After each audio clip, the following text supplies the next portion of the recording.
Bu, izin perkenalan, saya Tria dari Kompas.com. Bu, mau tanya terkait belakangan muncul perdebatan di publik soal polemik pemberian gelar pahlawan. Salah satunya yang disorot itu nama Pak Harto. Nah, bagaimana sikap pimpinan DPR melihat ini, dan apakah ada rekomendasi kepada nanti pemerintah atau misalkan dalam proses pengkajiannya? Kemudian terbaru Bu, ada kepala daerah yang dan tadi perdana kena OTT KPK. Bagaimana sih tanggapan pimpinan DPR melihat hal ini? Terima kasih.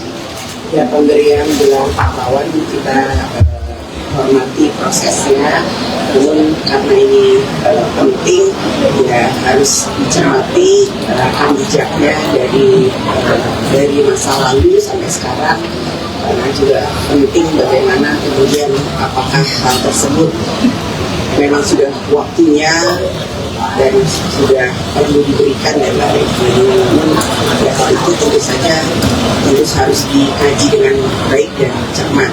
Terkait dengan OTT, ya kita menghormati proses hukumnya, dan ya harapannya jangan sampai terulang lagi hal seperti itu. Jadi seluruh eksekutif, kepala daerah dan siapapun untuk lebih bisa mewas diri. Selamat siang Mbak Puan, saya Delvira dari Tanam.com. Pertanyaannya terkait putusan MK yang meminta ada keterwakilan perempuan di AKD. Kemudian yang kedua soal utang WUS, ini kan belakangan menuai polemik, tanggapan pimpinan DPR seperti apa? Terima kasih. Ya, harapannya bisa terkait dengan keputusan MK, kami berharap kalau bisa lebih dari 30%, bahkan mau lebih dari 30% ada perempuan bisa menjadi pimpinan di AKD. Jadi kita akan kaji dan kita hormati keputusan tersebut, dan kita akan perhatikan hal tersebut. Nanti itu hal tersebut kan kita akan bahas di komisi terkait, dan kita lihat dulu bagaimana sebenarnya keputusan di pemerintahan periode yang lalu, dan ini kan harus dibahas bersama dengan pemerintah bagaimana secara teknis dan bagaimana kondisi keuangan dulu dan saat ini.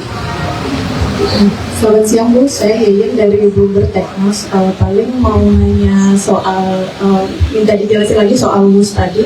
Gimana soal sikap DPR, KPK yang buka penyelidikan kasus proyek WUS ini, gimana Bu? Nah, kemudian sikap DPR soal sidang etik Pak Adis Kadir sama Pak Sahroni. Terima kasih. Kembali WUS nanti akan dibahas di komisi terkait dengan pemerintah. Ya, kita akan mengkaji bersama bagaimana secara teknis di pemerintah seperti apa, kemudian bagaimana sikap pemerintah, bagaimana situasi keuangan dulu dan sekarang. Yaitu sama-sama dengan pemerintah kita harus sampaikan apa yang akan terjadi, dan sikap pemerintah sekarang akan diapakan supaya jangan sampai terjadi kerugian negara yang berlarut-larut.